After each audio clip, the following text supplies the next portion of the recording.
Bom dia a todos, desculpem pelo atraso, houve um evento aqui antes do nosso horário e esses testes não puderam ser feitos no horário que estava previsto. Então a gente pede desculpa pelo atraso, mas nós vamos ter um excelente evento agora que vai fazer vocês esquecerem a irritação da espera. Nossa palestra hoje é intitulada É Preciso Dar Vez e Voz aos Refugiados Ambientais. Vai ser proferida pelo professor Ricardo Félix, que é da Rede Sul-Americana para as Migrações Ambientais e que é professor da Universidade Paulista e da Faculdade de Direito de Itaú. Ele também foi advogado da Caritas em São Paulo, então tem uma grande experiência com refúgio de uma forma geral. Nós tivemos a honra de, antes do evento, podermos ter uma roda de bate-papo com ele e alguns alunos da graduação, e a gente tem certeza que o evento vai ser um sucesso. O professor tem muitas coisas, vivências interessantes para nos contar. Então, o professor Ricardo está com a palavra. Olá, bom dia a todos presentes, a todos que também estão presentes artificialmente, nessa tecnologia que nos une sobremaneira, né? E também nos desune sobremaneira. Né?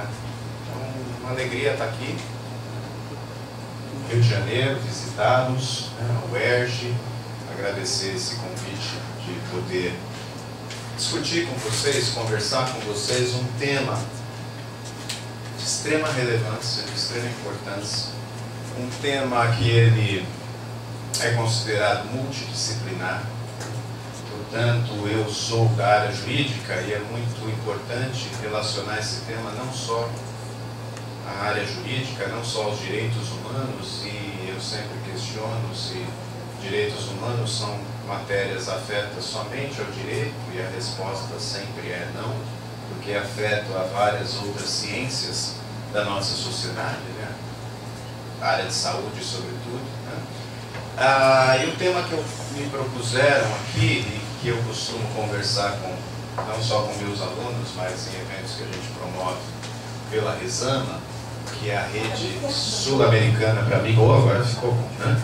Que é a Rede Sul-Americana para Migrações Ambientais, que é uma rede de pesquisadores, né? Recém-fundada, não temos ainda nem 10 anos, em que nós tentamos promover o diálogo dentro da academia, dentro dos governos, sobre a questão legal, a questão jurídica e também a questão holística da proteção aos migrantes ambientais, ou seja, aquelas pessoas que são deslocadas de forma violenta, são deslocadas de forma forçosa dos seus habitats, das suas residências, das suas cidades e até mesmo dos seus países, em função da degradação ambiental. Né? O que eu posso já antecipar a vocês, que existe no cenário internacional um regime específico de proteção a esse tipo de imigração. Tá certo? Pessoal, tivemos uma conversa super interessante agora aqui com alguns alunos, e eu espero que a gente possa levar esse tom, né, com menos formalismo e com mais clareza, com mais, né, até intimidade, para conversar de um tema tão sério e tão profundo e tão real na nossa sociedade atual. Eu sou professor, e ser professor é uma alegria e uma responsabilidade tamanha. Né? E eu sou professor também de direitos humanos, que me dá ainda uma alegria e uma responsabilidade maior. E eu costumo perguntar aos meus alunos e também às plateias que eu tenho o privilégio de conversar, se existe aqui, eu faço essa pergunta para nós, para vocês, alguém brasileiro de ascendência pura brasileira, porque eu sou Ricardo, o Ratinho italiano, o Félix português. Ou seja, eu sou fruto de uma migração. E ninguém levantou a mão. Podem levantar se tiver algum brasileiro de ascendência. Até hoje eu não achei nenhum aluno brasileiro, especialmente que eu atuo num vilarejinho lá chamado São Paulo. na cidade. E a segunda pergunta que eu costumo fazer às pessoas que eu converso, porque é disso que a gente vai conversar, é se alguém aqui vive de luzes, se alguém aqui é sobre-humano, se alguém aqui é robô, se alguém aqui precisa se alimentar. E alguém tem esse perfil já? Não, eu estou louco procurando essas pessoas, eu quero ser amigo dessas pessoas, se é que elas existem. Né? Porque aí, se eu estou falando para pessoas que originaram de uma migração e são seres humanos, faz sentido o que eu estou falando. Porque vocês conseguem empatizar aquilo que algumas pessoas estão sentindo hoje, 2017. E para elucidar isso de uma forma menos pessoal, mais acadêmica e especialmente filosófica, eu gosto de me absorver de Hannah Arendt, que escreveu uma obra chamada Condição Humana. E dentre essa obra da Condição Humana, ela retrata a victativa do ser humano. Né?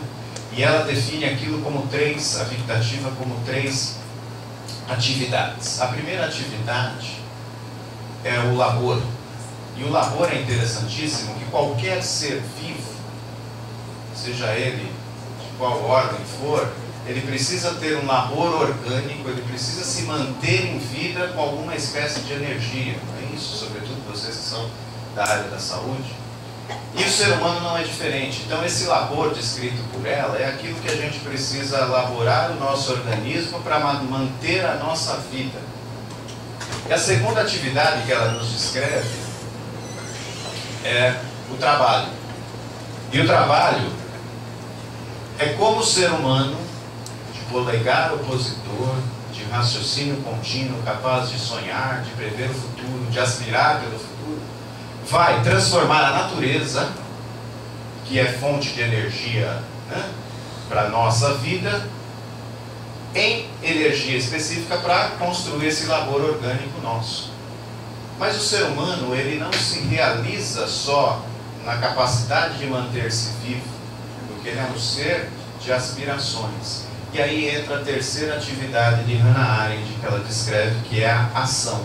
E a ação é quando a gente se entende como ser humano, como a gente pertence ao mundo, e o mundo só nos entende porque nós também entendemos o mundo. E aí a gente pode transportar isso para as questões sociais pensando o seguinte: a ação humana também é a capacidade e a maneira de se organizar como sociedade e promover o trabalho e o labor. E a gente encontra, não hoje, não no nosso ano de 2017, historicamente, situações em que muitas pessoas, como nós, que ainda não vivemos de luz, sem recursos, sem a condição mínima de sobrevivência. E eu costumo indagar a mim mesmo o que eu faria numa situação dessa. E o que o ser humano faz já há milênios, há milhões de anos, se não migrar, né? Os nossos antepassados, antes dos Homo sapiens, migra. Então migrar é uma condição que a gente percebe pela história natural. E essa migração, ela pode ser dada de algumas espécies. E aí vocês conhecem pessoas que objetivaram sair da sua cidade para trabalhar e viver num outro lugar. E muitas vezes isso é feito não porque ela não tinha condição de vida, porque ela aspirava a coisas mais interessantes. E aí que Hannah Arendt diz que o ser humano se reconhece como ser humano quando ele busca a si mesmo. Então é natural pessoas planejarem os seus objetivos migratórios, concretizarem os seus objetivos migratórios. Mas infelizmente o tema que eu trato com vocês aqui são de pessoas que não planejaram essa migração. São de pessoas que são forçosamente obrigadas a deixar o seu país, sua cidade, sua região. E para isso, eu vou vincular as questões do meio ambiente, que eu acho que é o nosso tema central aqui, para provocar uma discussão sobre política pública a migrante, sobre condição jurídica de estrangeiro, sobre refugiados, deslocados internos, tá certo? Vocês estão comigo, pessoal? Pessoal do vídeo? Que bom. Eu aperto aqui, né, professor? Isso. Aqui. Eu queria mostrar duas coisas para vocês. Primeiro é uma frase e depois é um vídeo, que ele é um pouquinho comprido, mas a gente vai encurtar só para expor a situação real que a gente vive. Porque quando a gente labuta, quando direitos humanos, a gente está falando de promover legislações, promover ações governamentais, políticas públicas, ações da sociedade civil. E imagem é muito importante para isso. Então eu queria mostrar um vídeo para vocês. Mas olha só, meus queridos, em 1990, né, o IPCC, o Painel Intergovernamental sobre Mudanças Climáticas, vai nos relatar esta frase aqui. Os efeitos mais graves das mudanças climáticas serão os relacionados à migração humana. 1990. E aí eu vou relacionar a migração forçada aos problemas ambientais para governos na América Latina e eles falam, nós nunca tínhamos vinculado uma questão a outra. A migração e a necessidade de adaptação pensando a lógica do migrante. Pensando o ser humano. E é isso que a gente vai conversar aqui. Seres humanos. E aí, há um vídeo na internet que ele traz a voz dos refugiados ambientais, que é o tema que eu pretendo discutir com vocês. A gente pode assistir 7 minutos do vídeo, eu vou pedir para você cortar, para a gente não perder tanto tempo, mas ali tem alguns elementos que eu queria trabalhar com vocês durante o restante dessa palestra, e eventual bate-papo aqui, discussões e perguntas. Pode ser, pessoal?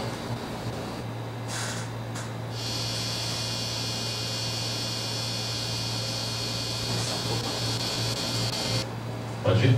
Obrigado, gente, por dar essa oportunidade. Eu fico um pouco constrangido, porque eu trouxe o que para falar, mas quem sou eu perto das imagens, né? E esse vídeo tem acho que uns 17 minutos, ele pode ser acessado, a gente vai disponibilizar o link para vocês. O que eu achei interessante é que ele remonta a vários tipos de problemas ambientais, excesso de água, falta de água, há várias regiões do planeta, inclusive uma cena muito chocante ocorrida aqui no Brasil, né? E ele vem mostrar que são seres humanos que estão passando por isso. E ele vem nos dar vários elementos a serem discutidos aqui, né? Inclusive o conflito da Síria intensificado e, por que não, ter em seus argumentos a questão ambiental, que a Síria, antes da guerra, passou pela pior seca da história daquele país e hoje tem o pior conflito que a gente atualmente não pode. Eu queria discutir com vocês, antes da gente ter um debatezinho. Posso apertar aqui? Sim. Já foi. Tem que chegar mais pertinho. Não, tem que ativar primeiro. Por favor. Eu queria determinar com vocês aqui algumas definições dessas pessoas. Porque essas definições são importantes, que elas vão estabelecer acesso a direitos, acesso à justiça, acesso ao trabalho, acesso à saúde. E mais do que isso, reconhecimento dentro de uma sociedade. Nós vivemos numa sociedade de direitos. E direitos nós precisamos preconizar e garantir às pessoas, especialmente a vulnerabilidade desse perfil migratório. E aí eu defino 3 características migratórias das migrações forçadas: os refugiados, os deslocados internos e aquilo que eu vou chamar de migrante ambiental. Talvez seja o nosso grande tema aqui. Em 1951, foi concluído por alguns países a Convenção relativa ao status de refugiado, que é um tratado internacional que vincula os estados à proteção e aos direitos que ela garante. E ela garante direitos a refugiados e alguns princípios e algumas proteções específicas dessa migração específica. Como a gente pode observar aqui, existe um perfil específico de refugiados, porque todo refugiado é um migrante, mas nem todo migrante é um refugiado. E o refugiado, para ter acesso a esse direito da Convenção de 51, e especialmente a nossa lei brasileira, que é de 97, que vai instrumentalizar essa proteção internacional a esses migrantes, é importante observar essas suas características. O solicitante de refúgio, para ter acesso a esse direito, tem de estar no país de destino. Ele não pode solicitar refúgio no país onde ele estiver sendo perseguido. Porque a finalidade dessa proteção é acolher, juridicamente inclusive, mas não só juridicamente, em todas as necessidades do ser humano, todo aquele que tem um fundado temor de perseguição devido à raça, religião, nacionalidade, associação a um determinado grupo social ou opinião política. E em 1984, no âmbito da América, foi realizado um colóquio entre universidades em Cartagena de las Índias, na Colômbia, e foi estendido, foi ampliado o conceito de refugiado para a nossa região e para as especificidades que a nossa região tem, pois a África tem as suas, a Europa tem as suas especificidades, e nós, América Latina, América, temos as nossas. E a legislação brasileira ampliou a grave e generalizada violação de direitos humanos. Portanto, se a gente observar, quem sofre de escassez de recursos é considerado pela legislação brasileira um migrante econômico. Quem perdeu tudo na vida, e vocês viram aqui, e não consegue se justificar dentro desses elementos que a lei permite, não é um refugiado.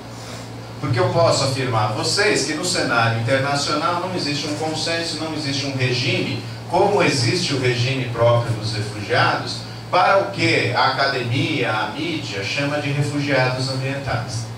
Se a gente pensar esse termo no âmbito jurídico, ele não existe. Não existe a figura do refugiado ambiental em conceitos internacionais. O que a gente tem é algumas legislações internas que promovem essa proteção. A Bolívia, a Venezuela, Cuba, a Argentina, o Brasil, o Uruguai, para falar da nossa região, tem algumas coisas que garantem acesso e visto permanente em algumas circunstâncias.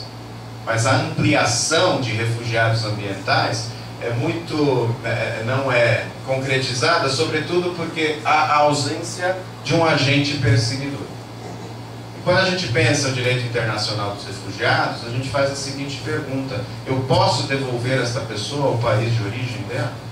Se a resposta for não, e o Brasil é signatário da Convenção de 51, em hipótese alguma, conforme diz a Convenção e a Lei 9474/97, essa pessoa pode ser devolvida ao seu país. E muito se discute, o meio ambiente está perseguindo, a pessoa não tem como se deslocar para dentro do seu território. São argumentos difíceis de serem combatidos e que devem ser pensados e repensados. Ainda sobre refugiados, para a gente ter uma visão do panorama atual, esse slide aqui me constrange. Essa palestra, de certa maneira, me constrange, porque não são milhões de reais, não são milhões de dólares, são milhões de pessoas, são milhões de seres humanos que têm aspirações como nós. Infelizmente, agora não está numa sala confortável, com ar-condicionado, uma bela infraestrutura, se comunicando com pessoas em outros lugares do Brasil.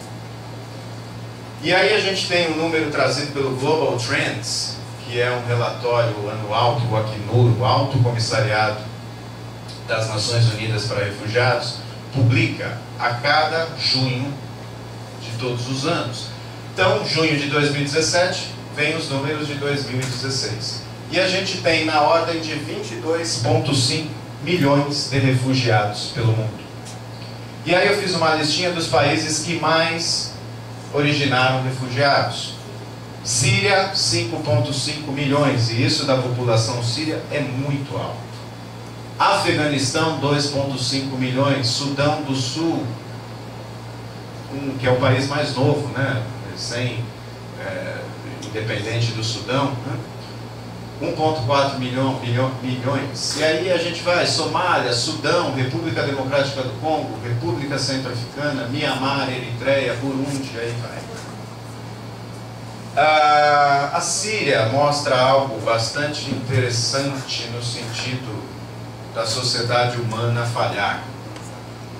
Explicar o conflito da Síria, e alunos, né, quando a gente estuda esses temas, adoram perguntar, professor, e a Síria? O que você acha da Síria? Final de aula, você está no corredor, você vai explicar a Síria, né? Só que vocês perceberam no vídeo, o que pouca gente discute por aí, eu não vejo a mídia falar, os impactos do meio ambiente no conflito da Síria. Vocês perceberam que ali falou, como falou a boliviana no vídeo, que faltando recursos, para onde vão essas pessoas? Para os centros urbanos. E vão fazer o que nos centros urbanos? Sobretudo, viver em periferias. Vamos pensar o nosso Brasil, vamos pensar a cidade de São Paulo.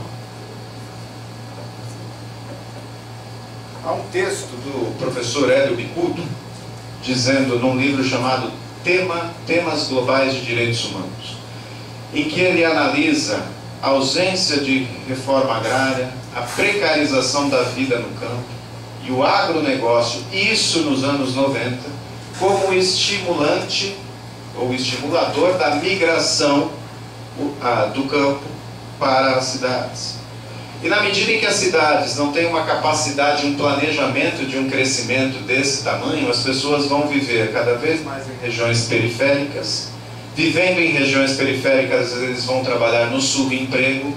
E no mundo nosso, de uma sociedade de consumo que clama pelo consumo a toda hora, é muito fácil vincular esse argumento às violências das grandes cidades. E a gente pode extrapolar isso aos conflitos, à intensificação de conflitos. E a Síria, ela nos mostra essa realidade, a cidade de Alepo destruída. E essas fotos são muito emblemáticas porque elas mostram como era e mostram como estão. Tem inúmeras dessas fotos na internet, né? Foram retiradas inclusive da internet. Essa foto é muito interessante, que mostra um casal, né, de idosos ali passeando na rua, vida acontecendo de forma natural, e olha a situação hoje. Homs, eu estou falando de grandes cidades da Síria, né? Parece cena de filme apocalíptico, né? E é tão importante a gente ter a proteção jurídica, porque o refugiado, quando reconhecido como refugiado, ele, além de não poder ser enviado de volta ao seu país, ele tem um direito à reunião familiar, a estender a condição de refugiado ao seu familiar, independente se o seu familiar tem ou não fundado temor de perseguição. E aí, se vocês toparem, eu vou contar uma historinha. Eu atuei 4 anos, um pouquinho, mais de 4 anos, no Centro de Referência para Refugiados em São Paulo, da Caritas, Arquidiocesana de São Paulo, que era coordenado, tinha parceria com o Acnur, o Alto Comissariado das Nações Unidas para Refugiados, e o CONARE, que é o Comitê Nacional para Refugiados. E quando a gente está disposto a ouvir essas histórias, sobretudo para interpretar o direito internacional dos refugiados, a gente já sabe que estamos aí correndo sério risco de ouvir histórias nada agradáveis. Quando o solicitante de refúgio tira um celular para te mostrar foto, você já respira fundo e fala, lá vem coisa. Você olha a cicatriz aqui, ele vai te mostrar o que aquela cicatriz se formou, lá vem coisa. Só que, de certa maneira, a gente está preparado para essas coisas. Agora, uma coisa que eu percebi que eu e colega nenhum meu estão preparados, é quando as pessoas se reencontram. Porque vocês viram aqui como é importante, lá no Alasca falou isso muito bem, né? A gente não está falando só de questões de vida econômica, material, a gente está falando de cultura, origem, tradição. A gente está falando de famílias. Tirar uma pessoa de onde ela vive, né, tradicionalmente há gerações, é muito custoso. E tirar pessoas do convívio dos seus familiares é ainda mais custoso ainda para os indivíduos. E de certa maneira, os refugiados, às vezes eles chegam de navio no Brasil. E às vezes de navio sem documento, sem roupa, a roupa do corpo, melhor dizendo, sem saber para onde estão indo. Isso não é tão comum, mas acontece. E certa vez, tudo bem de contar umas historinhas? Me chega uma República Democrática do Congo, daqui a pouco eu falo um pouquinho desse país, né? Solicitante de refúgio, de navio, no Porto de Santos. Aí mais ou menos a história se repete. Chega em Santos, fica lá perambulando pelas ruas, se não tem uma organização que o socorre. Ah, vai para São Paulo, porque São Paulo tem bastante africano, lá vão dar um jeito, e às vezes dá jeito. Depois de um sofrimento, acaba chegando num centro de referência. Essa é a importância de você ter centros de referências, né? E essa mulher foi atendida, grávida, com 2 crianças pequenas. Passa alguns meses, chega um homem dizendo: vim de navio, não sabia para onde estava indo, fugindo da perseguição política da República Democrática do Congo, nunca mais vi minha mulher e meus filhos. Será que eles chegaram aqui no Brasil? E olha que interessante, a rota comercial trouxe o mesmo destino para a mesma cidade. O que é assistente social? Tudo bem? Vocês estão comigo aqui? Quero provocar para vocês fazerem perguntas para a gente debater. O que assistente social faz? Liga para a pessoa e fala: aqui tem um fulano de tal, com essas características, e ele diz que é o seu marido, porque a gente não vai dizer que a fulana está lá. E se ela estiver sendo perseguida pela pessoa que ela está procurando? E se a pessoa que diz ser seu marido não é o seu marido? Bom, enfim, essa moça dá um berro ao telefone, no trabalho dela: vou pegar as crianças na creche e vou correr aí para encontrar com ele, porque ele é assim meu marido. E aí o que a gente faz? Torce para que não termine logo o expediente, para que essa pessoa chegue logo. E aí não tem preparo, a gente não consegue segurar a emoção em situações dessas. Se a tecnologia permitir, vocês quiserem, a gente teve a gravação disso por um cineasta. Vocês gostariam de ver a imagem disso? Você pode colocar para a gente? São 50 segundos, nada mais do que isso. E aí a gente segue com a nossa conversa. Por favor.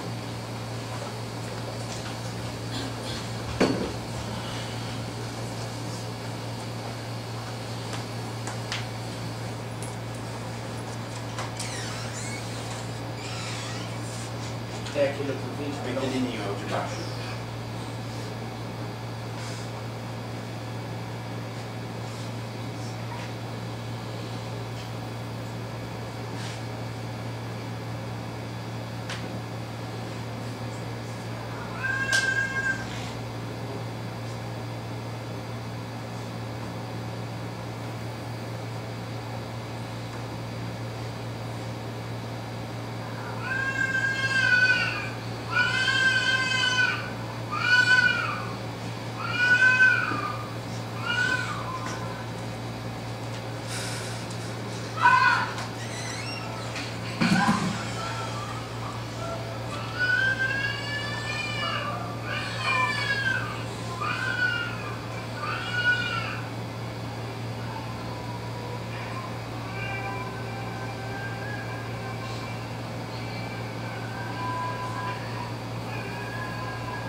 Aí começa a outra luta.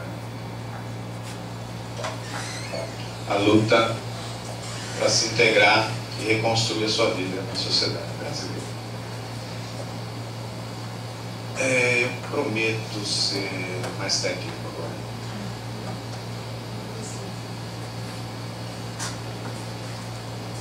Deu para entender, né? Que essa pessoa cruzou a fronteira do país, chegou no Brasil e, por infelicidade da ação do seu Estado, ela é perseguida política. E hoje eles são refugiados no Brasil. Agora, a pessoa que tem um problema ambiental vai ter que ficar a cargo de eventual política pública migratória no Brasil.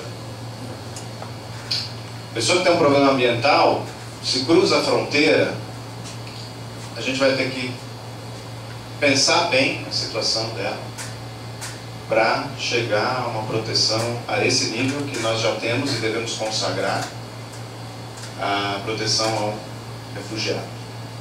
E existem mais dois perfis migratórios, que é o deslocado interno. Então é aquela pessoa que pode ser, olha lá como define os princípios orientadores relativos aos deslocados internos, que são pessoas forçadas ou obrigadas a abandonar as suas casas por consequência e com vistas a evitar os efeitos do quê? De conflitos armados. Então, o refugiado é aquele que ultrapassa a fronteira. E o deslocado interno está dentro do seu país. E estando dentro do seu país, ele tem ainda a cidadania, a nacionalidade, ele tem acesso a direitos, ele tem como obrigação do seu Estado protegê-lo, né? Contudo, é uma situação vulnerável. E se a gente pensar em alguns países, mais do que vulnerável, né? Precisa ser protegido da segurança, né? Protegido da sua integridade, evitar que sua vida seja violada. Além disso, situações de violência generalizada, violações dos direitos humanos ou calamidades humanas ou naturais. E que não tenham, obviamente, atravessado a fronteira internacionalmente. E aí a gente tem essa questão no Brasil. E também temos, né, os solicitantes de refúgio pelo mundo afora brasileiros. Por que não? Porque como a gente costuma dizer no direito internacional dos refugiados, não existe país 100% seguro, 100% do tempo seguro. E as violações que o rol da Convenção e da Lei 9474/97 nos dá é bastante amplo, né? Esse rol é bastante amplo. E aí o Global Trends do Acnur traz para a gente dados de deslocados internos. E a gente tem uma ordem de 40,3 milhões de deslocados internos, quase o dobro do que os refugiados.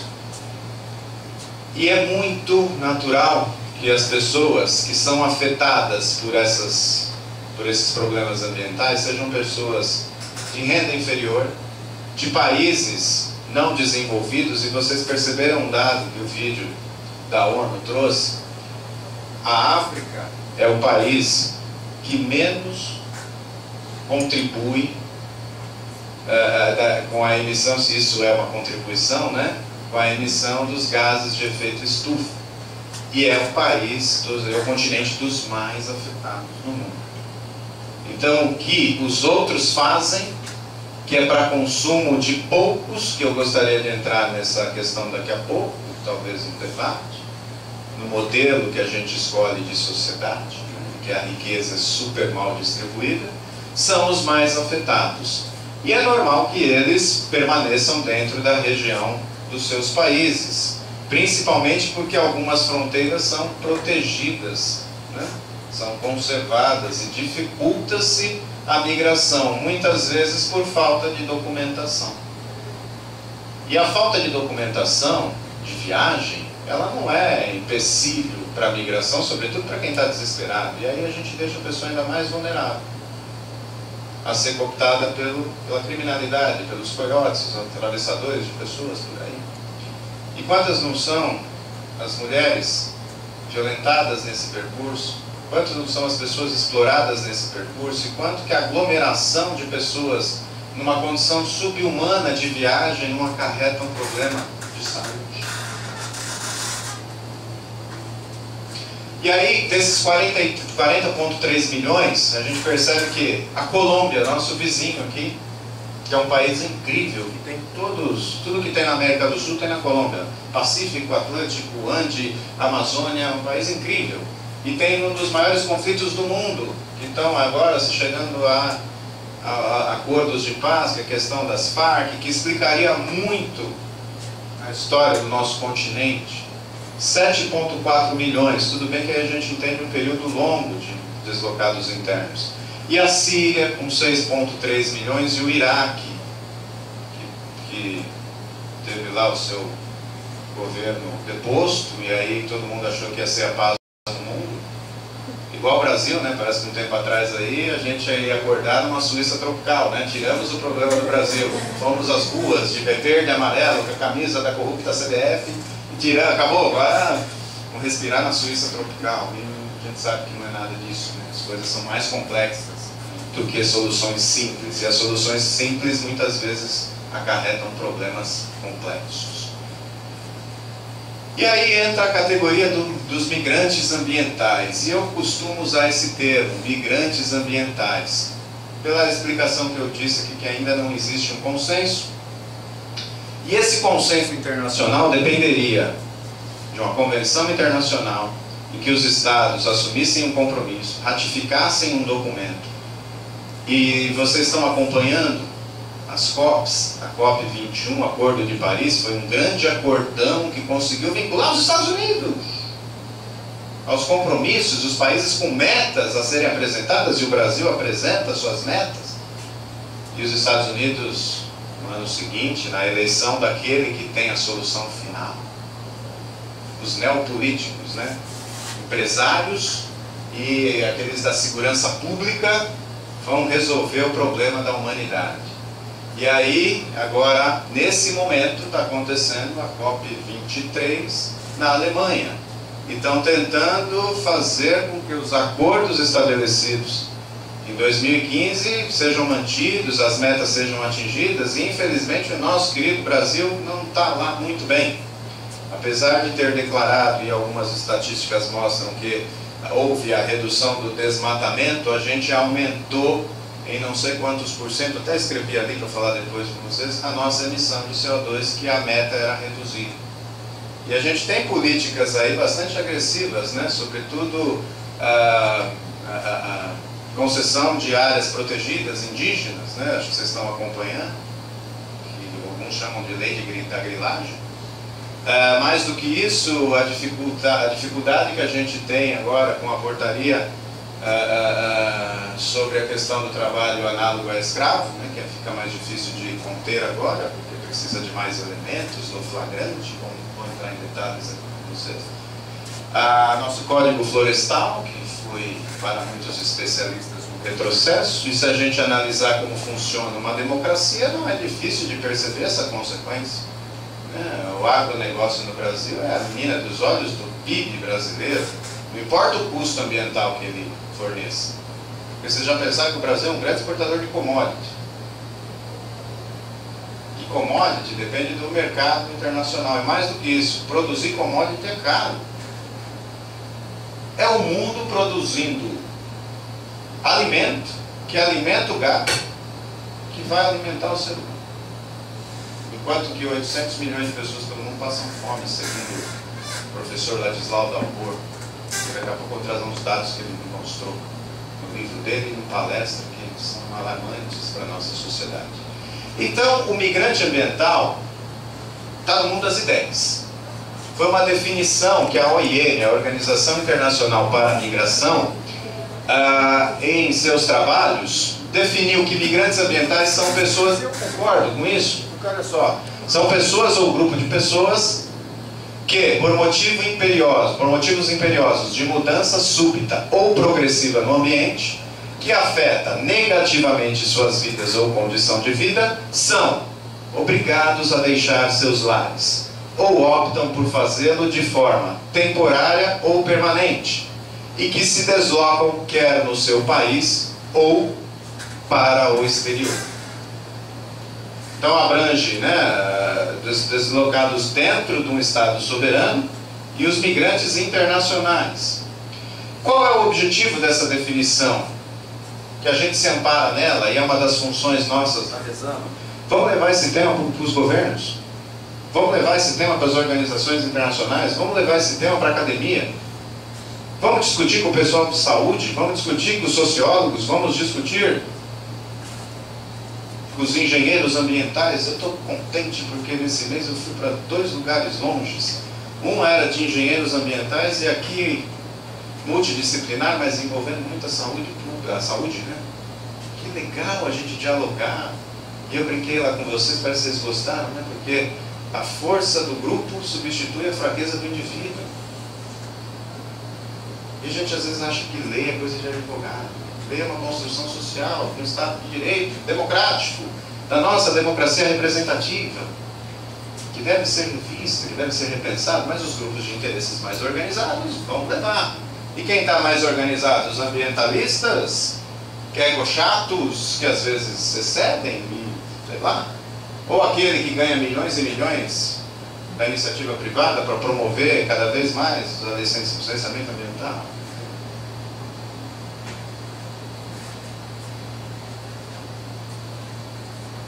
E como a ideia aqui era provocar o debate, está aqui. Em 2011 saiu um estudo que cooptou algumas previsões, não são dados estatísticos, porque são previsões de quantos migrantes, vamos chamar de migrantes ambientais, o mundo terá no futuro. E aí as cifras elas são bem díspares. Jacobson em 88 previu 10 milhões em 2050. Myers e Kent 150 milhões em 2050 e o próprio Myers em 2002 aumentou em 50 milhões. Aí vai, 200 milhões, 300 milhões, né? 150 milhões. Gente, não são milhões de dólares. Não são milhões de títulos. E o interessante da nossa atual geração, tudo é intenso, tudo é intensificado. Comentei aqui com o professor Ladislau Dalbor, né? Ele escreve um livro legal chamado Era do Capital Improdutivo, e ele faz uma brincadeira assim, que o pai dele nasceu em 1900. E em 1900 a população do mundo era cerca de 1,2 bilhão de pessoas. Em 2017, ou seja, uma pessoa que está viva, que teve um pai, segunda geração, pulamos para 7,2 ou 4 bilhões de pessoas. Vocês têm ideia da intensificação que a gente tem das condições sociais, da vida humana nesse nosso planetinha? E ontem mesmo meu amigo falou, o mundo é uma desgraça. Eu falei, não, o mundo é uma delícia. Desgraça é a incapacidade nossa de promover as nossas ações para nos organizar. Tem um documentário bárbaro que eu relaxei assistindo, chamado Planeta Sem Ninguém. O ser humano saiu do planeta, o planeta se regenera. Quando eu penso de questões ambientais, eu tinha muita pena do planeta. E aí eu aprendi a deixar de ter pena do planeta, porque o planeta se regenera. Tem que ter pena da gente. É triste. Duas situações que eu vivenciei, se vocês me permitem deixar o PowerPoint de lado e conversar com vocês. Parlamento andino, Bogotá, na Colômbia.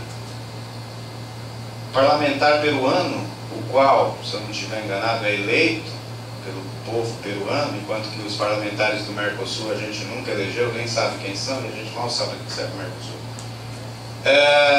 Foi lá, vestimentas indígenas, e reclamar, mostrar para o parlamento que o tema era o combate à fome, né? Que o produtor de quinua, e quinua é um dos alimentos mais nutritivos que parece que existe aí no nosso planeta, está desnutrido. E por que ele está desnutrido? Porque ele não consegue comer o que planta. E ele não consegue mais comercializar o que planta por 2 motivos. O primeiro, pelo preço do agronegócio que o sufoca. E segundo, pelo direito, pelas patentes que impedem a produção de certos tipos de semente, e aí vai. E aí em São Paulo também é muito comum a migração de bolivianos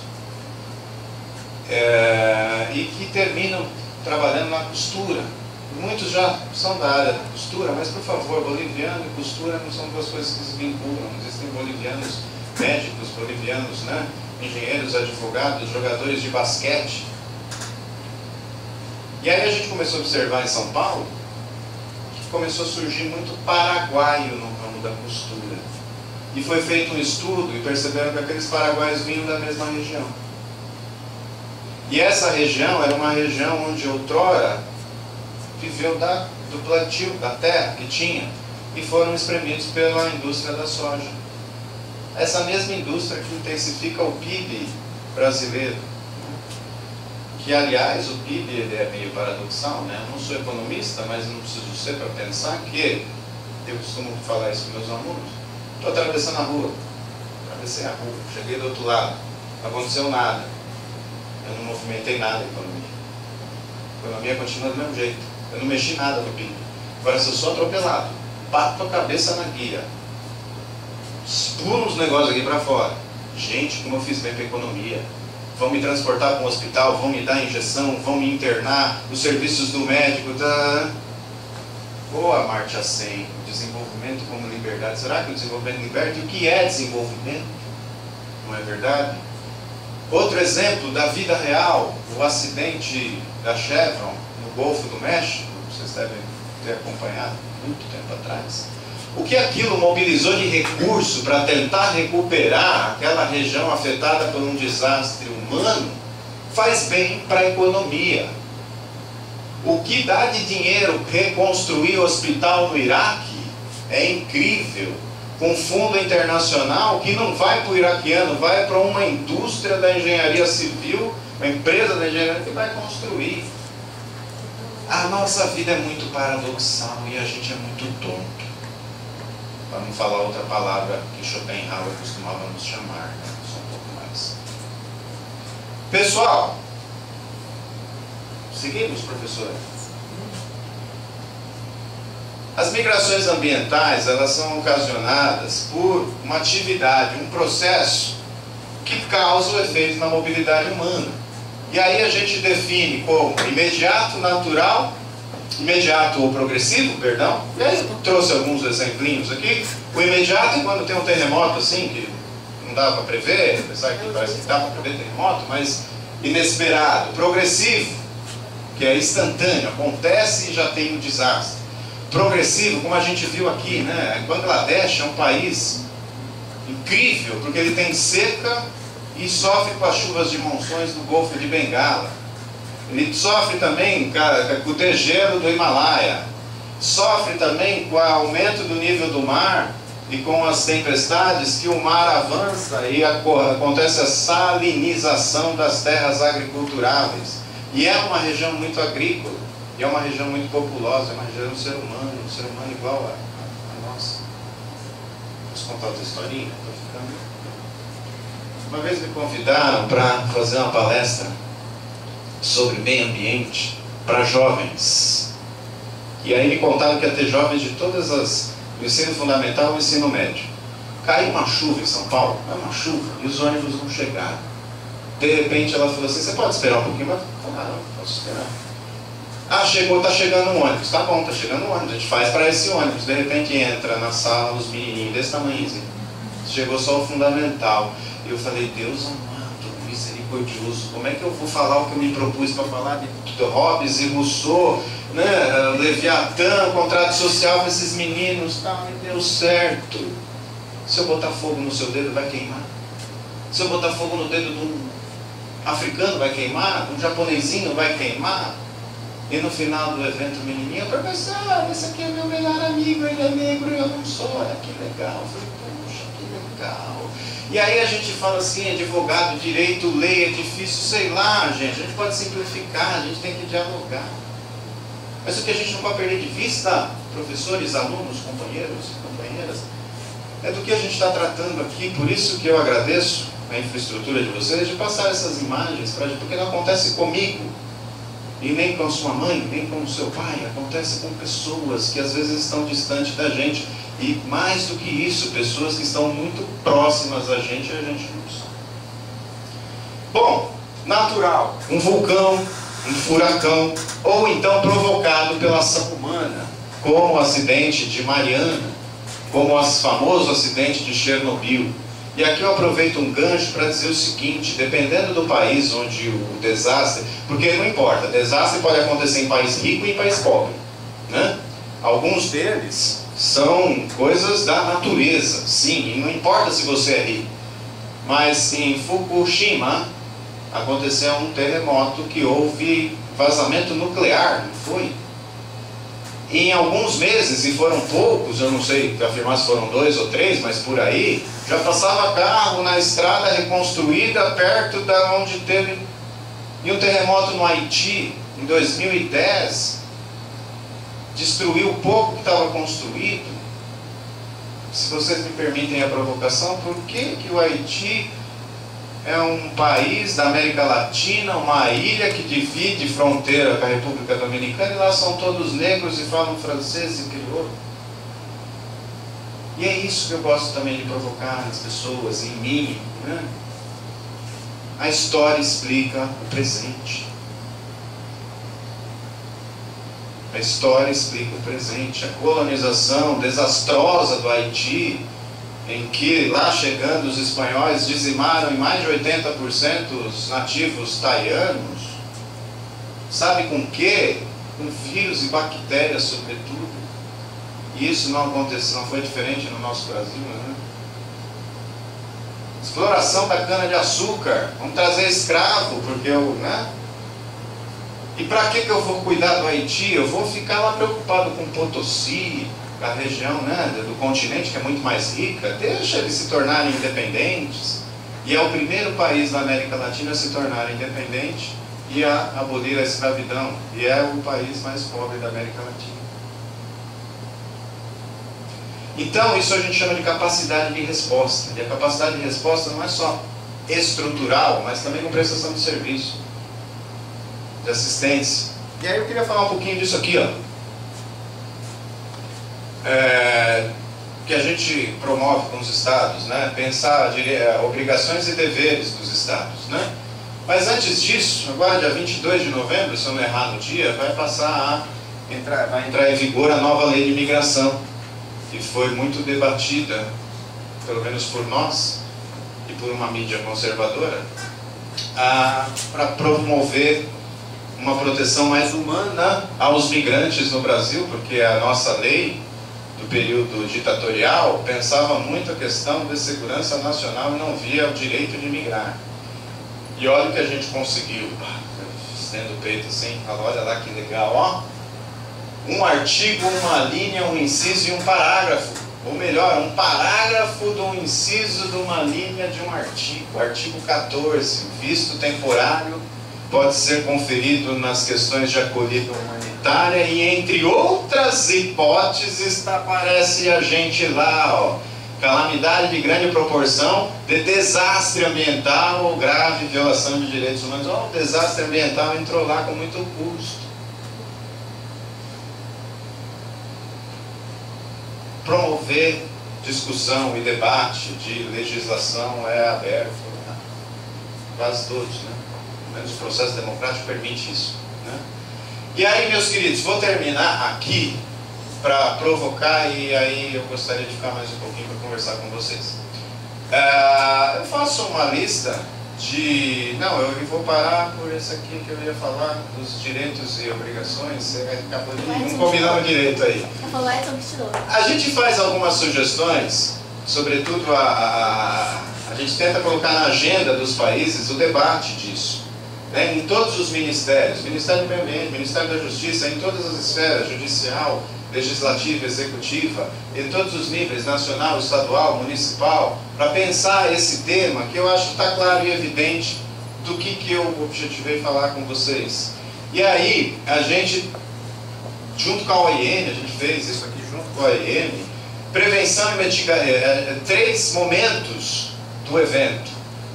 O Estado, vamos falar do Estado, ele tem obrigações quanto à prevenção e mitigação. Inclusive são metas que o Brasil apresenta no Acordo de Paris de 2015. Proteção durante o evento e retorno, reassentamento e reintegração. É antes, durante e depois do evento. Porque o ideal é que as pessoas sejam reassentadas, reintegradas às a localidade onde outrora a vida dela realizava. Muitas vezes isso é impossível. E se isso for impossível, a gente tem que pensar na integração daquela pessoa dentro dessa nova sociedade, seja numa outra cidade, seja num outro estado, e isso é mais fácil, seja em outro país, que vocês perceberam aqui como é difícil. Aí tem uma listinha aqui que são direitos e deveres que a gente recomenda, e medidas e direitos relevantes, direito à informação, direito à participação nas tomadas de decisão, porque muitas vezes a gente tem que observar também assim, se o Estado não vai ser opressor em violar o direito da pessoa permanecer onde ela quiser. Contudo, tem algumas situações em locais de risco que aquela pessoa não pode estar, e mais do que isso, nem poderia estar. Mas em função do nosso planejamento urbano, que a gente discutiu aqui, né, da migração desplanejada, as pessoas acabam morando em situações, em locais de risco.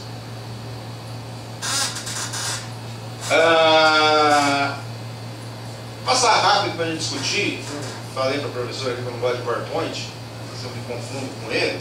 Mas está aqui para buscar assistência durante o evento, avaliar alternativas, criar alternativas, é mexer com o governo, é mexer com a defesa civil, é mexer com a sociedade civil, né? Porque o que é o Estado, se não a participação de todos esses entes, né, que formam um Estado de direito brasileiro, pensando no Brasil. Proteção durante o evento, os direitos durante o evento, receber proteção e assistência humanitária, não discriminação, e aí entra a questão migratória, né? O estrangeiro deve ser discriminado, proibição do deslocamento arbitrário, respeito à união familiar, que é um princípio constitucional, é uma proteção constitucional do nosso ordenamento jurídico, e a família, ela constitui a base da sociedade, a gente tem que pensar o que é a família, né? Em que as pessoas querem definir que a família é aquilo que alguém que não existe, que é uma força, que ela criou, isso é muito confuso. Mas a gente é ser humano, e ser humano é ser gregário. Ou alguém aqui vive isolado? Se falar que sim é mentira, porque está aqui entre a gente. E é isso a condição humana que a Hannah Arendt descreveu. Essa é a ação, é estar entre... Ela fala os homens, eu prefiro falar estar entre os seres humanos. Estar entre nós, é aí com que a vida nossa se realiza.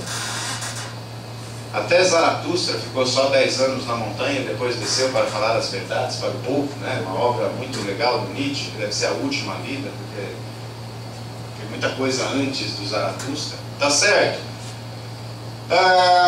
Bom, não vou passar por todos aqui, porque eu acho que é mais legal falar com vocês, e isso aqui não é um rol taxativo, é uma provocação que a gente faz com mais formalismo, sobretudo quando a gente discute com governos, né? O surpreendente é falar com alguns governos que não brasileiros, a gente já está conseguindo diálogo sobre esse tema, que nunca relacionaram a relação da migração com as mudanças climáticas, né? Bom,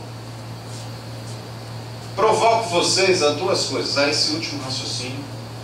E se a gente tiver tempo, professora, conversar um pouquinho mais, sobretudo seja questão ambiental, né? Olha que legal. Trabalhar a questão ambiental, trabalhar a questão de direitos humanos, trabalhar a sociedade é pensar em cooperação. E se a gente pensar, usar o elemento do vídeo aqui que a gente viu, que a África, como eu falei agora há pouco também, a África é a mais afetada pelos efeitos da emissão dos gases de efeito estufa e é a que menos produz. Quem vai socorrer a África? Quem vai conter a emissão de gases de efeito estufa? Uma vez eu fiz um estudo vendo a discussão no Conselho de Segurança em 2010. Aí eu peguei o discurso da China, o discurso do Brasil, o discurso dos Estados Unidos e o discurso das Ilhas Maldivas. E é totalmente diferente do discurso do outro, né? As Ilhas Maldivas clamavam, olha, a gente vai desaparecer, façam alguma coisa. Vocês viram no vídeo, né? Tuvalu. E o curioso é que a região mais alta das Ilhas Maldivas tem menos de 2 metros de altura, ou seja, a montanha mais alta da ilha tem menos de 2 metros de altura. Vai desaparecer. E aí essas pessoas são o quê? Apátridas? Ou vão acabar com a sua cultura. Mas que importa acabar com cultura, né? A gente acabou com a nossa cultura brasileira.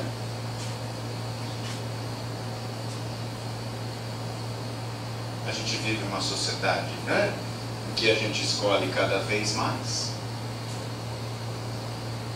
E aí, a nossa sociedade é calcada numa Constituição que eu defendo, que é bonita, que limita os poderes, tripartição dos poderes, executivo, legislativo, judiciário, a Constituição cidadã, do poder que emana do povo. E olha o que ela fala no artigo 3º. Constitui objetivos fundamentais da República Federativa do Brasil. Construir uma sociedade livre, justa e solidária. A gente podia fazer um curso sobre liberdade, justiça e solidariedade. Mas eu vou resumir em 1 minuto solidariedade. Que toda cooperação exige ações solidárias. E você sabe o que me provocou pensar isso aqui? Que a nossa sociedade está muito arraigada no modelo de caridade. Bonzinho da bondade, daquele que precisa. Não tem mais 2 minutos? Tem um conto de Lev Tolstói. Desculpa, não lembro o nome do conto. É o penúltimo conto do 3º volume dos Contos Completos de Tolstói, da editora Kozak Naif. E ele explica uma situação, pouco importa o nome, vocês vão achar, quem quiser acha. Ele explica uma situação em que ele foi viver, abandonou a sua vida de grande novelista, aristocrata, no sentido de recursos financeiros da alta sociedade russa, para viver com os humildes, os pobres e os camponeses. Foi deserdado pela sua família, porque estava distribuindo a sua riqueza, onde já se viu, perdeu a noção do bom senso. E aí ele conta uma história que é mais ou menos assim, que toda noite, na casinha dele, a casinha, né, choupaninha, batia de 3 a 4 pessoas pedindo alimento e moradia. Moradia não, um albergue, para passar a noite, um teto para passar a noite. E aí ele faz as reflexões em cima disso, que essas pessoas não iam bater na porta do Senhor das Terras, porque lá ninguém acolhia. Porque o que acolhia eram os humildes, porque doía a alma não acolher um semelhante. E doía a alma por questões ideológicas e por questões dogmáticas cristãs da tal da caridade. Sabe o que ele promove nessa discussão? Esse status de desigualdade e usurpação do poder, ele é mantido até a capacidade de resiliência do ser humano. Porque se nós temos uma característica que nos faz preponderar no planeta e ser essa praga aí de 7,2 bilhões de seres, é a nossa capacidade de resiliência, de se adaptar.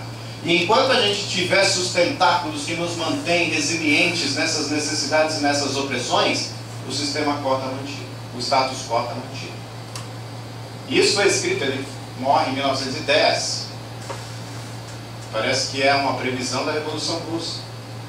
Por mais mal que pôde trazer, trouxe muito valor positivo à sociedade. E aí o dicionário vai me explicar o que é a solidariedade, né? O pesquisador preguiçoso vai no dicionário. E tem muito jurista que acha que o dicionário responde porque ele define o termo. Só que aí a gente vai continuar naquela linguagem, né, patriarcal, né, colonizadora, e se a gente pautar no que já existe, a gente nunca vai mudar.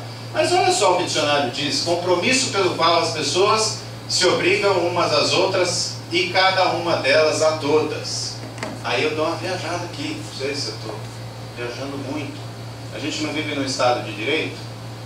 Não somos todos precursores desse nosso país? O governo não somos nós? Se eu tenho um elemento constitucional que eu assumo como objetivo do meu país, criar uma sociedade solidária, e solidariedade é compromisso de um para com todos, de todos para com um, eu preciso acolher quem? De que cor, de que raça, de que gênero, de que espécie? E as nossas iniciativas aqui, elas tendem a extrapolar o ser humano. Foi muito triste ouvir de um sírio que estava com a família aqui no Brasil, o menininho, criança pequenininha, dizer. Claro, traduziram para mim, ele está triste porque o cachorrinho dele não pôde vir. Estou com saudade da minha avó, idosa, deficiente físico, deficiente mental, crianças desacompanhadas, mulheres, homens, idosos. Nós, e isso aqui, eu não sei se eu exagero aqui no argumento, é produto de nós mesmos, é produto da nossa sociedade, que se intensifica a cada vez mais. E que cabe a nós, de certa maneira, convivermos com isso, sermos resilientes a isso, mas acima de tudo, pensar, dialogar, se encontrar, ter coragem, que a vida ela é muito mais pacata e segura quando a gente tenta a fórmula do sucesso por aquilo que o mundo exige do sucesso. Eu estudo para passar no vestibular, para ter uma boa faculdade, para ter um bom emprego, para ter um bom salário, para ter uma boa aposentadoria. Snoopy e Charlie Brown, uma chargezinha dos dois. E aí o Snoopy vai perguntando, Charlie Brown para o outro, amendoim. Ah, mas para que você estuda? Para quê? Aí fica aquele silêncio. Não é verdade? E é muito gostoso a gente ter coragem. Só que ninguém tem coragem sozinho. Quando eu venho aqui, eu represento um grupo de pesquisadores que está objetivando dialogar. Até porque eu não consigo trazer para vocês as soluções disso aqui. Quem sou eu? Quem somos nós? Mas a gente pode trazer o problema e, mais do que isso, pensar alternativas para tratar dos problemas. Vamos aguardar o que vai ser discutido agora, que está sendo discutido nesse momento na Alemanha, que eu acho que isso é extremamente relevante para o mundo. Né? Extremamente relevante para o mundo. Queridos, já foi dito aqui que o meu tempo se esgotou já há algum tempo. Eu agradeço o tempo de vocês. E se vocês quiserem deixarem, eu posso ficar um pouquinho mais. O meu voo só sai de tarde. Tá? Gratidão imensa pelo momento aqui com vocês.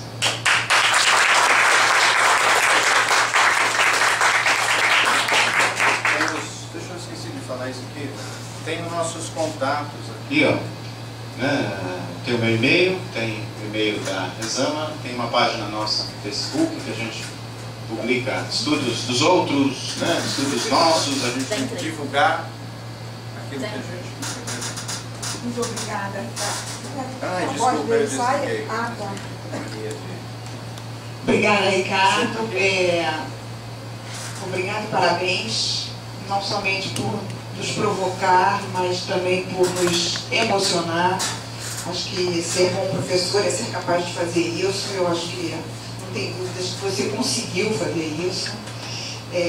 Meu papel aqui seria de falar sobre fazer o link entre o que você falou e a saúde, mas eu acho que primeiro é desnecessário. Você mostrou imagens de pessoas passando fome, discutiu a questão da quinoa, e, enfim, discutiu tantas questões da área da saúde.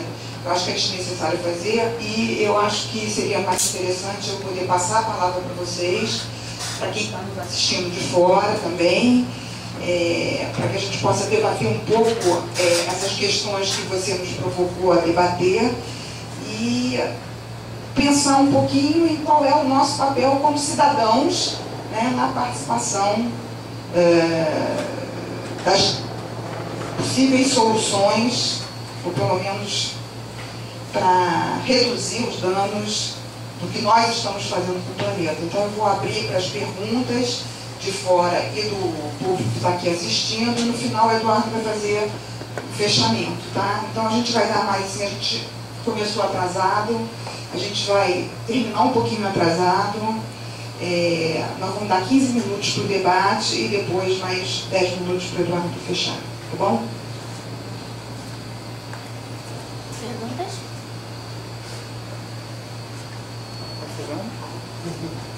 Oi, bom dia, meu nome é Manuel, sou estudante de Ciências Sociais, sou estagiário de extensão aqui do Centro de Saúde Global. E minha dúvida é um pouco mais técnica, mas é porque eu percebi durante a palestra que os temas são interligados. E isso para mim foi muito interessante. Mas o que eu queria entender era, por exemplo, exílio, asilo e refúgio. Quais são as diferenças técnicas e como a lei brasileira encara essas diferenças? E em face principalmente a essas questões atuais que a gente tem, como dos haitianos que vêm para o Brasil, também dos deslocamentos por conta de Mariana. E minha pergunta é só essa. Só essa. Mais alguém?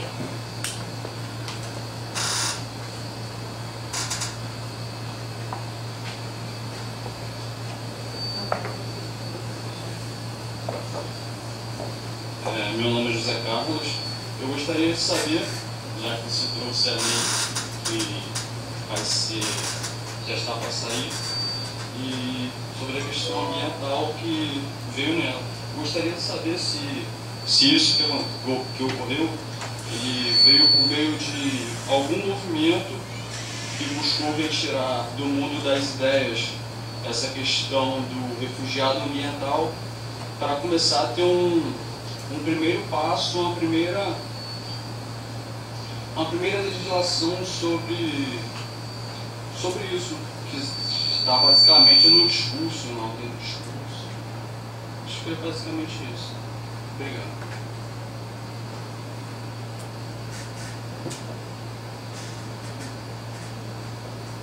Mais alguém?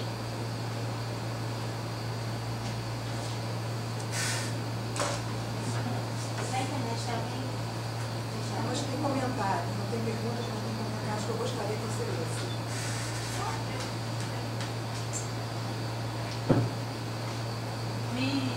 Fiquei muito interessada em saber um pouquinho mais sobre os centros de referência, se pudesse falar mais um pouco como é essa organização.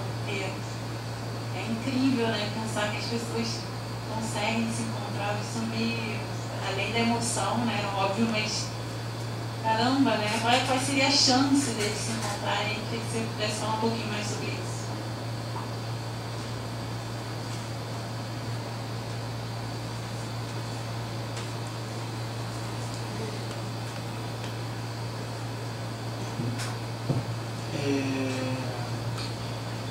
A Rafaela Loureiro gostou muito, disse que foi muito gratificante, muito importante discutir essas questões ambientais.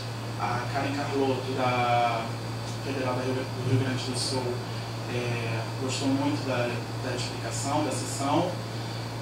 E acho que por enquanto é isso. Nós estamos abertos a perguntas ainda. Se vocês quiserem participar, é só enviar suas perguntas. Desculpa por ter falado longe do microfone. E eu fui avisado pelo pessoal aqui da frente. Gente, vocês me deram mais uma palestra aqui. Eu vou começar do fim para o começo. Em 1973, 3 jovens chilenos bateram a porta da Caritas Arquidiocesana do Rio de Janeiro.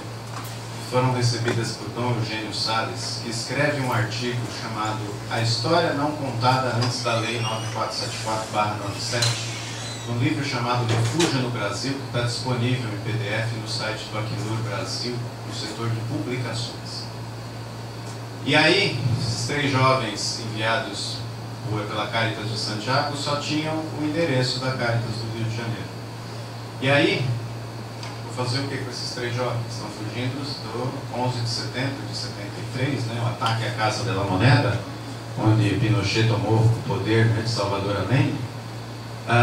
Se o Brasil tinha perseguição da mesma monta e tinha um regime similar, né? Bom, ele viu aqueles seres humanos e falou, entra. E aí no artigo ele descreve que vai ao ministro da Defesa da época, que ele diz o nome lá, não lembra? E fala, se você ouvir algum ato que comunistas estão sendo protegidos no endereço tal, e dá o endereço da Caritas do Rio, isso é verdade, quem tá protegendo sou eu. Bom, e isso no final do nosso regime militar, na nossa ditadura militar, foram atendidos mais de 3.000 pessoas, entre elas brasileiros e estrangeiros, a deixar o nosso país e também o nosso continente. E uma vez eu estava dando uma palestra, assim como essa aqui, tinha um jornalista, né, um pouco mais experiente que eu, e no final ele falou assim: olha, Ricardo, você me emocionou nas suas palavras porque você me fez lembrar um momento importante da minha vida. Eu não precisei fugir do país, eu não precisei, ou seja, eu não fui perseguido, mas eu levei 2 amigos em Higienópolis, deu lá a rua onde atendia Caritas, e eles conseguiram sair do país. Com isso, a Caritas ela assumiu um compromisso com a causa dos refugiados. E mais do que isso, não só a Caritas, como outras organizações, e aí já vai na tua pergunta, a pergunta do José Carlos, conseguiram fazer uma participação de discutir suas ideias no processo legislativo. E a Lei 9474/97, ela cria o CONARE, que é o Comitê Nacional para Refugiados. E esse comitê, ele é multiministerial, da esfera do Executivo. E ele tem o Ministério da Justiça, Ministério das Relações Exteriores, da Educação, da Saúde e do Trabalho, a Polícia Federal e a sociedade civil. Sociedade civil como capaz de votar nas decisões do CONARE. E o Acnur e a Defensoria Pública terminam tendo direito à voz. Participam das reuniões do CONARE, mas não votam. E isso se deu o quê? Da bondade legislativa de 97? Não, da construção social e a participação da sociedade civil. Me lembro de ter vindo a esta cidade, a qual não puxo o saco, acho maravilhosa, apesar dos problemas que São Paulo também enfrenta, na Rio+20. E eu fiquei feliz da Rio+20 ouvir de algumas pessoas também mais antigas do que eu, que estiveram na Rio 92, na Eco 92, dizendo que se tem uma coisa que dá para ver veementemente, claramente, que mudou de 92 para cá, é o tamanho da mobilização da sociedade civil. Que quem esteve aqui na Cúpula dos Povos viu até, de certa maneira, uma celebração à paz e às perspectivas positivas, né? Por isso que eu acho que as ideias, elas têm que ser... As pessoas têm que se aproximar. E a Rezama é um exemplo disso. Eu faço isso com muita alegria. Saudar a Érica Pires Ramos, que ela trabalha no IBAMA, quem foi convidado e eu vim substituir. Eu fico, né, super responsável para substituir uma pessoa que parece de outro mundo. E as suas ideias repercutiram nisso aqui, em viagem para Viena, em viagem para a República Democrática, para a República Dominicana, em participação no Chile, em participação no Rio de Janeiro, em participação num colégio para discutir o tema. E nós não estamos sozinhos, a Rezama não está sozinho, assim como os pesquisadores antigos do refúgio dialogavam sozinhos em 2000, 2001, 2003. A causa dos refugiados está muito evidente. E está muito bem discutida atualmente, o que não era realizado. A gente via 2 livros lá da Liliana Jubilu e do José Fischel de Andrade. Mas ninguém, pouca coisa ali, pouca coisa lá, ninguém ouvia falar de refugiados. Hoje em dia a gente tem essa discussão bastante forte. E a participação.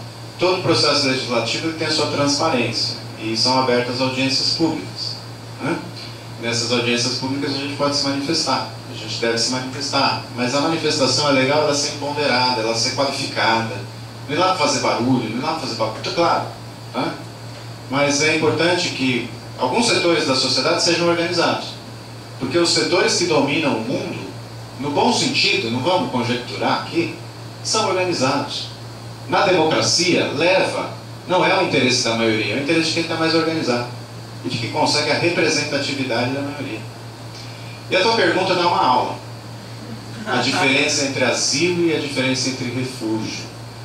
Porque na nossa língua de origem latina, a gente tem essas 2 expressões. Anglo-saxônica a gente usa asylum seeker, né? O solicitante de asilo, confunde uma espécie a outra, mas existe uma diferença muito grande no seguinte sentido: o asilo diplomático, o asilo político, ele é um direito do Estado. O Estado pode ou não conceder, segundo a sua discricionalidade, segundo o seu interesse. O refúgio é um direito do indivíduo. Então, quando alguém... E aí que está. E o princípio da extraterritorialidade explica o direito internacional dos refugiados junto com o princípio da não devolução. Por quê? Você só vai solicitar refúgio no país de destino. E quando você solicita refúgio no país de destino, você está exercendo um direito individual da pessoa, do indivíduo, que eu mostrei aqui as definições que a lei traz. E o Estado, ele tem o dever de declarar ou não uma pessoa como refugiada, mas de forma normativa, vinculada a uma regra jurídica, vinculada a um regime. A gente chama, quando os países entram em acordo e celebram e concluem tratados internacionais, a construção de regimes, né? E o regime internacional dos refugiados. Então, o país que é signatário dessa convenção tem o dever de analisar o pedido. Não é o dever de declarar todo mundo que solicita refúgio como refugiado. Porque a pessoa ela tem que se enquadrar na condição de fundado temor de perseguição. E se a pessoa vier dizendo que fugiu da seca, fugiu disso, fugiu daquilo, infelizmente, a lei, a interpretação atual da lei é no sentido contrário. Mas a gente pode promover alguns arranjos, como a gente viu, visto humanitário. E em situações humanitárias, e essa lei vai aclarar um pouco mais essas situações, a gente consegue discutir isso em outro órgão que não o CONAR, que é o CENIG, Conselho Nacional de Imigração, e pode ou não conduzir alguém a esta regularização migratória. Contudo, o CENIG não tem uma regra definida por lei como tem um refúgio.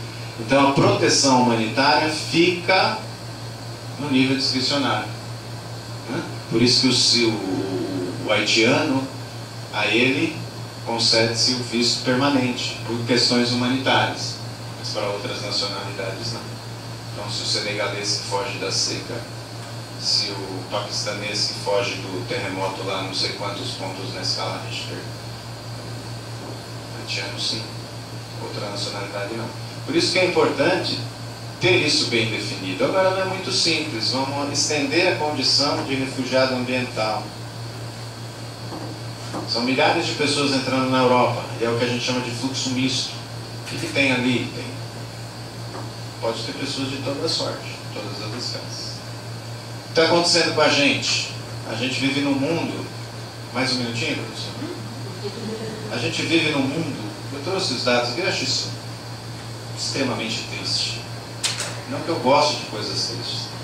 Em que, fonte, Banco Credit Suisse, a distribuição da riqueza no mundo, trazida pelo professor Ladislau Dalbor, 33 milhões de pessoas, que representa 0,7% da população, detém 116 trilhões de dólares em patrimônio, os adultos, né?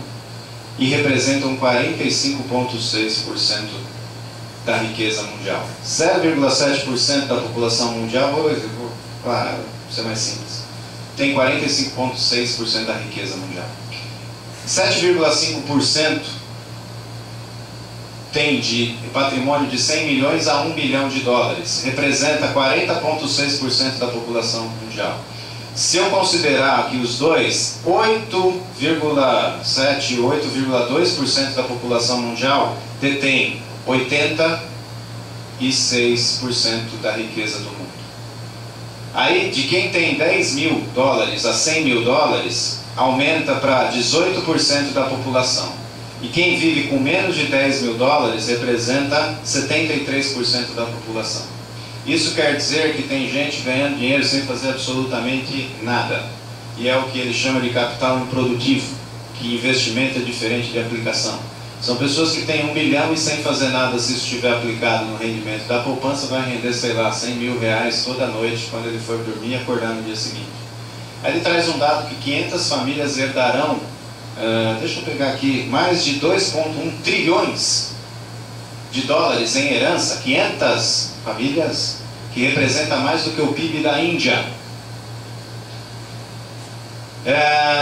Ou seja, meus amigos, a gente está produzindo problemas ambientais e quem consome os frutos disso é a minoria da população. E a gente escolheu um sistema de consumo e um sistema desse capital improdutivo que ele gera em si mesmo. E eu aplico e não invisto em nada. Investia na saúde, investia no produto. Se o mundo fosse cobrar todas as riquezas em papéis que existem, não tem produção. E mais do que isso, quem produz? Quem tem 1 trilhão? Quem tem 1 bilhão? Ou quem está ali no topo na base dessa pirâmide? E duas provocações. Isso tem piorado. Isso tem sido uma tendência comum.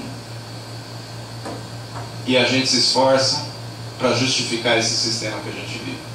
Pessoas se esforçam para justificar que isso é a meritocracia, que isso é não sei o quê. Agora, até quando isso se sustenta? Até quando isso vai ser a nossa vida? E até quando isso vai gerar as nossas consequências? A história contará.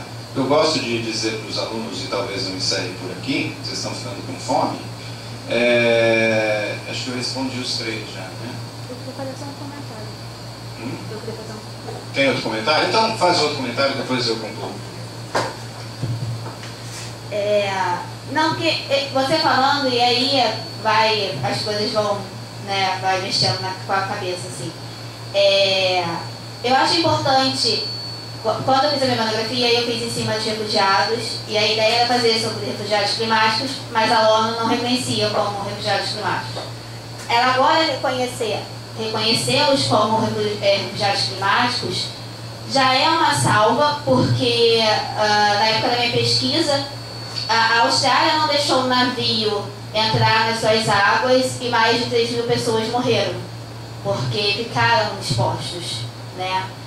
A própria Tailândia já está fazendo algumas ilhas flutuantes, né, com tecnologia, porque ela sabe também que ela vai sumir. E aí tem porém, quem é que vão para essas ilhas flutuantes? Com certeza não é a população toda, né? Não vai a população toda, porque vai ter um limite. E aí eu fico parada pensando que nós somos espécies, né? E aí vai ser uma espécie que vai entrar em extinção porque a cultura não vai junto, né? É o caso de Tuvalu, é o caso de uma praia que tem no interior de São Paulo também, que agora não me recordo o nome, que ela também está sumindo por causa da elevação do mar. Quer dizer, essas culturas vão para onde? Essas pessoas vão para onde? Né? Agora estou falando como socióloga, antropóloga. Culturalmente, a gente vai ficar extinto, né? Igual animal. Quer dizer, né? Somos animais racionais, mas os irracionais, a gente também vai começar a ficar extinto. Culturas vão ficar extintas, populações vão ficar extintas, né? Porque até hoje, você estava falando, a África, ela não faz a emissão do gás, mas ela é a que mais sofre. E as pessoas acham que o país é que está sofrendo, é ele que é o culpado, né? Ainda tem isso, assim. Se o mar está elevando, então é uma pessoa porque o país não teve um planejamento, né? Ele não foi planejado, né? O caso de Tuvalu é a mesma coisa. Tuvalu teve uma importância muito grande na Segunda Guerra Mundial. Até hoje ele tem, porque ele fica, né, a ilha fica no território que é de passagem. Então até hoje ela tem um fundamento, ela é muito importante, territorialmente falando. E ela vai sumir, né? As pessoas estão entrando para o meio da ilha. E ela já não tem mais, né? Então, não era nenhuma pergunta muito, mas era mais uma observação dessa questão, porque agora vamos ter que pensar para onde vai a cultura desse povo que, né, vai sumir. Ricardo, antes de você responder, eu queria também fazer uma observação, que na tua lista que você mostrou, nas tuas listas que você mostrou sobre os direitos, eu acho que não apareceu, eu procurei, eu acho que não apareceu o direito à saúde, que no Brasil é considerado um direito constitucional, e que, portanto, é um direito de todo refugiado, ele não aparece como esse direito não aparece como uma bandeira, eu acho que era legal discutir. E eu também queria chamar a atenção de vocês, o Manuel falou como está tudo interligado, né? Como que os objetivos sustentáveis estão interligados. Nós tivemos 2 palestras passadas, 2 sessões dos panoramas, que tem tudo a ver com o que você falou ainda esse semestre, que é acabar com a pobreza e acabar com a fome. Tem tudo a ver com o que você falou hoje. E dizer também que é por isso que a gente discute saúde global. Esse exemplo que você trouxe da África, de que os países que menos contribuem para a emissão são os que mais sofrem com a emissão de gás carbônico, mostram como que nós precisamos procurar soluções globais para os problemas de saúde e para os problemas do planeta, né, de uma forma geral. Eu acho que vale a pena fazer um comentário na pergunta sua, que eu não lembro o seu nome, acho que eu não anotei aqui. Centro de referência, eu posso dar 2 exemplos das Cáritas Arquidiocesana de São Paulo e do Rio de Janeiro, que atende aqui. Tem programas de integração local, que é promover a integração do solicitante de refúgio e refugiado na sociedade nossa. Tem o programa de proteção, que é onde eu atuei, que são os advogados e agentes de proteção, que eu acho que é mais do que advogado, né? Porque a gente não advoga para eles, a gente é mais um agente de proteção que vai explicar direitos, que vai instrumentalizar, auxiliar a instrumentalizar toda essa dinâmica legislativa que existe aqui. E além disso tem um programa de assistência social, em que a gente tenta promover acesso à saúde, à moradia, né? Que são questões básicas que existem. E aí a gente fica à mercê dos nossos sistemas de saúde, né, que tem um desenho muito bonito, copiado internacionalmente, mas falta não recurso, vontade política, né? E recurso, não sei se falta recurso no Brasil, né? Tem tanto dinheiro escapando para aqui e para lá, não sei se faltaria recurso, né? É um dado interessante que o professor Ladislau traz aqui, que a gente tem como meta, né, de criar um fundo, um acordo de Paris, de 100 bilhões de dólares por ano, né, para promover aí, sobretudo, o desenvolvimento de energias sustentáveis e, né, desenvolvimento sustentável em países em desenvolvimento. Pô, é difícil juntar $1 bilhão, né? Mas tem 2 dados aqui, que um é da Tax Justice Network e o outro é do The Economist, que estimam entre 20 e 30 trilhões de dólares em paraísos fiscais. Aí eu pergunto, será que falta dinheiro no mundo? Né? E o outro programa que o Centro de Referência, que os centros fazem, é saúde mental. Ou seja, não tem médico nesses centros, né, de referência. Eles servem para objetivar esses encontros, ter um centro de referência, de lá distribuir para aqueles parceiros, para aquelas entidades públicas atendam. Mas existe dentro deles psicólogos e psiquiátricos que, inclusive, nos auxilia, né? Você vai entrevistar uma pessoa para entender o que ela passou, tendo que esmiuçar o que ela passou e qual é a situação emocional dessa pessoa. Saúde pública, saúde mental. E mais interessante do que isso é a saúde mental da gente, que cuida disso, né? E a gente tem que se apoiar um no outro, né? Porque senão dá aquela dor de estômago e fala, meu Deus, o mundo não funciona. O mundo funciona, é que eu decidi ir para o lado que o mundo menos funciona. E depois, dar aula é um lado em que o mundo pode funcionar, porque é aqui que a gente pode promover, provocar ideias, né? Obviamente, todos os meus slides lá, claro que o direito à saúde é um direito constitucional, ele faz parte da nossa vida humana, né? O acesso à saúde, tá certo? Só observação, a ONU é uma organização internacional. Uma vez eu fiz na minha banca de qualificação no mestrado, a professora Liliana Jubilu me deu uma bronca, no bom sentido, onde eu usei o termo Nações Unidas. E ela falou assim, olha, procura usar ONU, Organização das Nações Unidas, para lembrar que a ONU é uma organização internacional. Ela não é a paz do mundo, as relações internacionais são anárquicas, não existe um poder centralizado, ela dá bons conselhos, ela promove debates e construções de regimes, ela é extremamente relevante, mas não adianta a ONU reconhecer alguma coisa. O que adianta são os estados que vão dar a proteção legítima e eficaz ao indivíduo, se comprometerem a esses regimes e, mais do que se comprometerem, efetivá-los na verdade. Mas o nome dela ainda é muito forte. Claro, e tem que ser. Eu não estou desmerecendo a ONU, mas a gente não pode perder de vista que os regimes internacionais são construídos, sobretudo, pelos estados.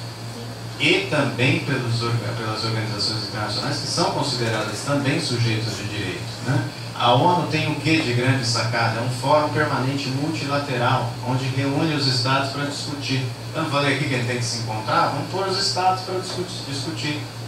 E quando é um assunto, né, hard, assim, os estados se comovem. Agora, quando é um assunto que tem investimento, você tem que criar fundos, você tem que inibir a produção industrial para combater a emissão, reduzir a emissão das consequências desse mundo industrial, que é o que gera parte da riqueza, né? Porque a outra parte maior ainda da riqueza está do mercado especulativo, né? Não é nem mais do mercado produtivo, do mercado especulativo. Aí a gente tem muita dificuldade dos estados se comprometerem. Vale a pena salvar aquele país? E o que vai acontecer com aquela cultura? O que mais me incomoda é ouvir aquela frase que muitos dizem, cada um com seus problemas. E aqui está mais claro e evidente que não é problema deles, que nem foram eles que criaram o problema, né? E na verdade eles são bastante explorados, isso que é bem verdade, né? Na história de muitos países africanos, os grandes conflitos africanos se dão ou por falta de recursos ou por excesso, ou por muitos recursos, né? E esses recursos de contrapartida vai ficar para o congolês, vai ficar para a Ruanda, ou vai diamante de sangue, vai vir para a gente do mundo ocidental. Voltando o Congo, que faz chip de celular, né, que todo mundo traz um pouquinho aqui, né? Já pensou se aquela sociedade se empodera e começa a falar, não, a riqueza agora vai ser para a gente? O que aconteceria com a economia? O que acontece com os países que dizem isso? Não, nossa riqueza é nossa. Tá bom. Você não vai mais produzir mais nada, porque o mundo é globalizado. Eduardo, você gostaria de encerrar a sessão? Uma das pessoas lá disse que quando a gente senta, por alguma razão esotérica, a transmissão fica melhor. Queria pedir desculpas por ter chegado tarde, havia uma reunião de departamento que eu não podia faltar. Mas deu para ter um sabor do evento instigante que Ricardo nos proporcionou. E nesse curso a gente tem procurado criar novas alianças, novos vínculos com pessoas, pesquisadores e entidades que têm convergência com o que a gente quer fazer no Centro de Saúde Global. E temos aqui então um bom exemplo, que começou por uma ida no Dia do Refugiado no Museu do Amanhã, da professora Nete, com as pós-graduandas Raquel e Juliana, que conheceram a Érica num debate, e a gente rapidamente percebeu, vínhamos trazendo o tema do refúgio dos refugiados para o curso de Saúde Global já há 2, 3 anos, mas resolvemos nessa edição trazer um tema de ponta que vem ganhando espaço na discussão geral sobre o refúgio, que é do refúgio ambiental.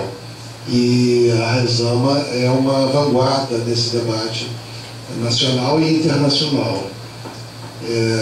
Érica, que fez no Museu da Manhã ano passado a palestra, não pôde vir, e indicou esse ano. E indicou Ricardo, que veio graciosamente, com muito boa vontade, fazer essa palestra. Então, nós estamos avançados na hora. Eu só queria dizer que existe a possibilidade de participar desse processo. nós, no Centro de Saúde Global, estimulamos e participamos da Cátedra Sérgio Vieira de Mello, aqui da Universidade, que reúne quase 10 unidades da UERJ, e o tema do refúgio é o centro. Nós estamos participando, junto com outras 20 universidades, que têm essas cátedras Sérgio Vieira de Mello, convênios com o órgão da ONU que cuida desse assunto. Tem 2 processos em andamento com audiências públicas e possibilidade de opinar, de criticar. Um é sobre a regulamentação da lei de imigração. É uma lei e agora há uma regulamentação que ameaça fazer retrocessos em relação à lei, em relação a avanços que o Brasil já tinha na esfera internacional, ao menos teoricamente. Então, quem estiver interessado em saber como participar dessa consulta pública, fala comigo aqui em seguida que eu dou o caminho das pedras. E isso é quanto à lei de imigração. E existe uma avaliação também do CONARE, mencionado por Ricardo, sobre o plano de ação do Brasil, que é um plano interamericano, América Latina e Caribe, que trata, em geral, da questão do refúgio. Houve um triênio em que se passou, desde que esse plano, que é chamado Plano de Ação do Brasil, porque foi discutido aqui, mas é de âmbito interamericano, latino-americano e Caribe. E esse plano está sendo avaliado também num processo em que é possível opinar. As cátedras já se reuniram virtualmente e elegeram uma comissão de 3 pessoas qualificadas para participar desse debate em torno ainda esse mês, em Brasília. Então, mal ou bem, existem espaços para se opinar, para se interar sobre o assunto. Eu estou disponível para orientar quem quiser participar de alguma maneira dessas consultas e conhecer esses documentos normativos. Queria, então, mais uma vez agradecer muito a Anete, que fez as honras da casa e coordenou a sessão. Ela é coordenadora desse curso, junto comigo e com Ortega. E agradecer muito a Ricardo, que transmita a Érica, por favor, nossos agradecimentos. E o que nós queremos é estar em contato para fazer desse tema um tema de vanguarda, um tema de ponta na agenda internacional, cada vez mais presente no ambiente da saúde coletiva. Muito obrigado a todos e até a próxima.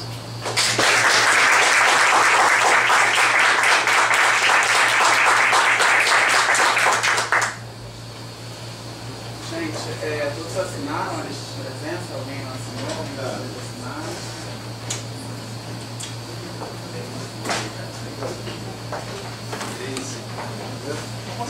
Encerra aí. Ah, só você. Tá bom. Não, a gente...